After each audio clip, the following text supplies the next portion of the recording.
BTS의 노래 오늘 듣고 깊은 감명을 받았다. 그 가사의 내용이 고통스러운 현실을 살아가는 이에게 큰 힘을 주는 것이었다. 그래서 노래를 들으면 왠지 내 인생에 닥친 어려움도 다 헤쳐나갈 수 있을 것만 같았다. 이번 BTS 노래를 듣고 처음으로 BTS 노래의 배경 사상이 뭔지 궁금하게 되었다. 그들의 음악이나 뮤직비디오에 그 상징하는 것들이 소설 데미안과 융의 사상을 바탕으로 한 것임을 알게 되었다. 융은 정신분석가인데 그래서 융의 정신분석 이론과 소설 데미안을 조금이나마 공부하게 되었다.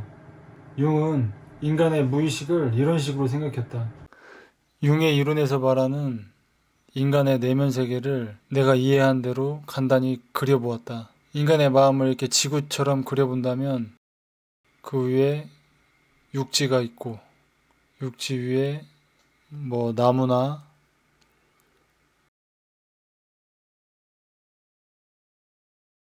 집 같은 게 있을 것이다. 그리고 이 나무와 집같이 이 바깥 세상을 향하여 튀어나온 것을 페르소나라고 부른다. 이 페르소나라는 것은 남들 앞에 보여지는 나의 모습이다.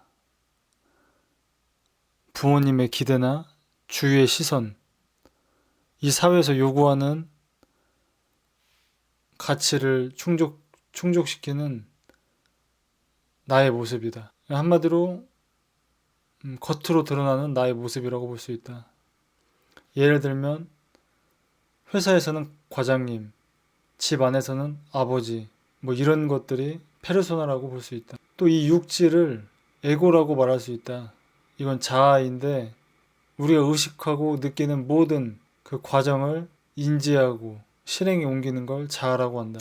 그리고 그 육지 아래로 깊은 바다가 있고 그 바다는 두 개의 층으로 구분될 수 있다. 깊은 층을 심층이라고 표현하고 얕은 층을 표층이라고 말한다면 표층은 개인 무의식이라고 볼 수 있고 심층은 집단 무의식이라고 말할 수 있다.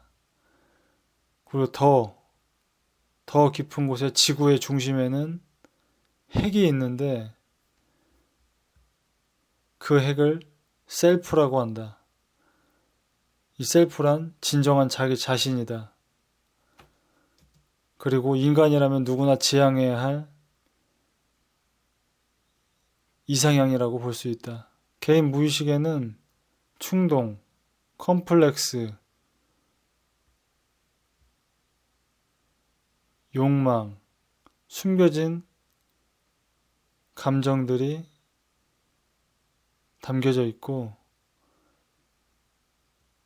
집단 무의식에는 꿈, 아니마, 아니무스 같은 모든 인류가 공유하고 있다고 해야 될까? 그리고 선조들로부터 대대로 수많은 시간 동안 쌓여온 그 인간의 경험들이 누적되어 온 여러 감정들이 이 집단 무의식 속에 들어있다. 결론적으로 융이 말하는 인간의 삶이라는 것은 자기 실현을 해야 되는데 이 자기 실현이라는 것은 에고가 내면 세계를 통합하며 셀프, 즉 진정한 자기 자신으로 나아가는 과정이라고 말할 수 있다.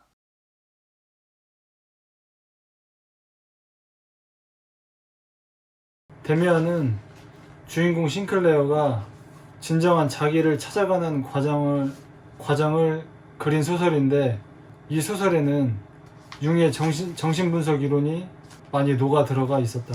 집단 무의식, 개인 무의식, 페르소나, 에고, 셀프 같은 개념들을 소설 속에서 발견할 수 있었다. 그리고 내면에 모순되고 복잡한 세계를 인정하고 통합하는 과정을 통해 셀프를 만나는 게 인간이 나아가야 할 숙명이라 여겼다. 그리고 시종일관 싱클레어는 혼란과 미성숙, 고뇌와 집착, 오로지 자기만의 세계에 침착하는 모습을 보여주다가 끝을 맺는다. 한마디로 소설 데미안은 완성된 인간을 보여준 게 아니라 불교의 번뇌즉 볼이라는 말이 있듯이 번뇌하는 과정, 고민하는 과정, 자아를 찾아가는 과정, 그 자체가 깨달음이라는 것이다. 그리고 그게 인간이 추구해야 할 삶의 방향이라는 것이다. 나는 융의 사상과 이 소설 데미안을 보면서 여러 가지를 깨달았는데, 큰 틀에서 이분들의 사상은 동의한다. 동의할 수 없는 부분도 있지만 이 눈에 보이는 세계라는 것은 개인의 내면 세계가 투영된 모습일 뿐이다. 그러므로 내면 세계에 집중해서 탐구해야 된다. 그런 주장에는 동의한다. 그런데 너무 내면에만 집착하는 것은 방향을 잃어버리게 만든다. 내 안에서 느껴지는 감정은 분명히 소중하다. 그런데 그것만이 나의 전부라고 여기는 것은 위험하다. 그것이 어디서부터 온 건지, 정체가 무엇인지 알아야 자신의 감정이 휘둘리지 않는다. 내 안에 느껴지는 감정을 움켜잡는 것, 그게 사실 자아 실현이다. 그런데 내 안에 느껴지는 것이 정말 순수한 나의 감정인지, 아니면 부모님의 기대인지, 내 주변 사람들의 시선을 의식해서 느껴지는 감정인지, 다른 사람의 칭찬을 바라고 한 행동인지, 다른 사람에게 보여주기 위한 감정인지, 그것을 구분해야 된다고 나는 생각한다. 데미안은 눈앞에 놓여있는 현실적인 문제들을 외면하고 너무 내면 세계만을 강조한 게 아닌가 생각이 든다. 현실적인 문제를 해결하는 과정에서 자신의 존재성을 느끼게 되는 것인데, 가만히 앉아서 꿈에만 집착하고 명상만 하고 그런 식으로는 자신감이나 살아있음을 체험할 수 있는 게 아니라고 생각한다. 데미안의 특징은 좀 의존적이라는 것이다. 항상 외부의 무언가를 항상 의지하려고 하고 집착하고 거기에 매달리려고 하는 그런 성향을 보인다. 이 부분이 내가 데미안을 읽으면서 가장 크게 깨달은 점인데, 인간이 돈, 종교, 사랑, 전쟁, 사상, 음악, 철학, 성공 등의 이 외부 세계에 집착하는 이유는 자기를 만나지 못하고 있기 때문이다. 자기 존재감을 느껴야 외부 그 무언가에 집착하지 않는 법이다. 그런 의미에서 융의 정신분석 이론, 자기 실현의 과정, 결국엔 셀프, 진정한 자신이 되어야 한다는, 진정한 자신을 찾아야 한다는 그런 이론에는 큰 틀에서 동의하는 셈이다.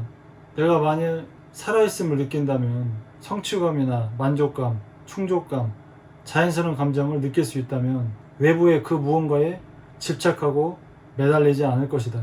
그런 의미에서 융과 소설 데미안에서 주장하는 인간의 운명이란 오로지 진정한 자신에게로의 여행이다라는 큰 틀은 인정한다.